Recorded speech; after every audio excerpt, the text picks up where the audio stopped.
maaf kat kau sebab aku yang fikir kau sebar buruk pasal aku kat kampus. Ada. I swear to God, it's not me, okay? But whatever. Benda pun dah lepas. So right now, friends. Dia tu dah lupakan kami. Lina call dia banyak kali kot. Sampai sekarang tak jawab. Ish. Memang lupa diri betul lah dia ni kan?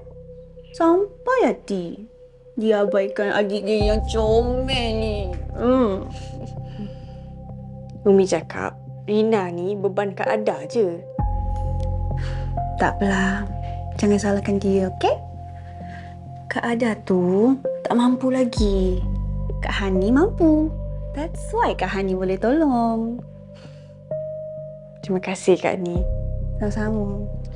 Saya tak nak kahwin, saya tak dapat ijazah, saya tak dapat kerja yang bagus-bagus. Saya nak tolong umi saya nak tolong adik saya. Nas, saya nak dapatkan balik kepercayaan umi saya. Okey.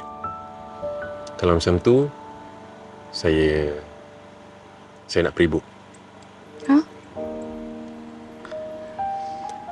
Saya nak pre-book untuk masa depan, walaupun masa depan tu tak pasti.